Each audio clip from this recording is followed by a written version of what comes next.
Studio 4 news కి స్వాగతం.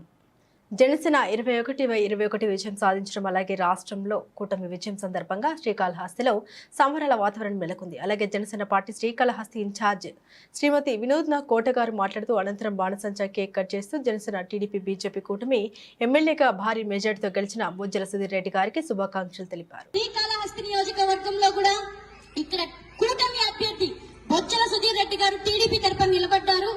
కూటమిగా మనమందరం గ్రామ స్థాయిలో విలేజ్ నుంచి ప్రతి ఒక్క జన సైనికుడు, వీర మహిళలు, టీడీపీ నాయకులు, శ్రేణులు, అభిమానులు అందరూ కష్టపడి పనిచేశారు. మీ అందరికి కూడా హ్యాట్స్ ఆఫ్. మీ అందరికి కూడా మరొకసారి ధన్యవాదాలు, అభినందనలు తెలియజేసుకుంటున్నాను. ఇక్కడ కూటమి అభ్యర్థిగా గెలిచిన బొజ్జల సుధీర్ రెడ్డి గారికి కూడా జనసేన పార్టీ తరఫున జనసేన పార్టీ శ్రేణులు, జన సైనికులు, వీర మహిళలు, మన నియోజకవర్గ అందరి తరపున, ప్రజల తరపున మరొక్కసారి అభినందనలు తెలియజేసుకుంటున్నాను. కంగ్రాచులేషన్ బొజ్జల సుధీర్ రెడ్డి గారు. ఖచ్చితంగా నియోజకవర్గంలో అభివృద్ధి దిశగా ముందుకెళ్తాం. మీరందరూ చూశారు, 5 ఏళ్లలో అధికారం లేకపోతేనే 24 గంటలు అందుబాటులో ఉన్నాం. ఎక్కడ సమస్య ఉన్నా పోరాడుతున్నాం.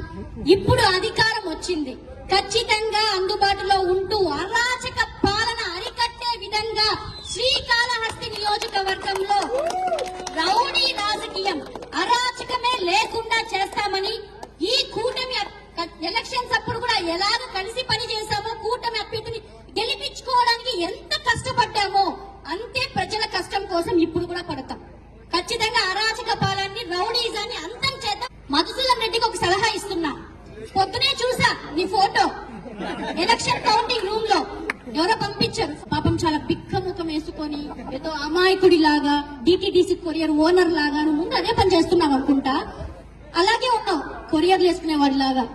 వాళ్ళని కూడా నేను తప్పను, ఎందుకంటే వాళ్ళు కూడా కష్టార్జితంతో ఎదుగుతున్నారు. కానీ నువ్వు కడుపులు కొడుతూ ఎదిగావు, దోచుకుంటూ ఎదిగావు. ఇప్పుడు నీకు అర్థమైంది కదా ప్రజలు ఎలా ఆలోచిస్తున్నారు, శ్రీకాళహస్తి నియోజకవర్గ ప్రజలు ఎలా ఆలోచిస్తున్నారు అనేది ఈ తీర్పుతో అర్థమైంది కదా. ఫ్రీ సజెషన్, నీకు బ్యాగులు సర్దుకొని నువ్వు, నీ కూతురు, నీ కొడుకు, ఇంకా మీ అత్త, మీ బామర్ది, మీ భార్య ఉన్నారు కదా, నీ కోటరీ, ఆ కోటరీ అంతా బ్యాగులు సర్దుకొని చలో బెంగళూరు, లేదంటే మా మీద పెట్టిన 17 కేసుల్లో ఖచ్చితంగా నిన్ను, మా ఆయన్ని, మా చంద్రబాబు గారిని 14 రోజులు రిమాండ్ కి పంపించావు. మా నాయకులంతా 14 రోజులు రిమాండ్ కి పంపించావు.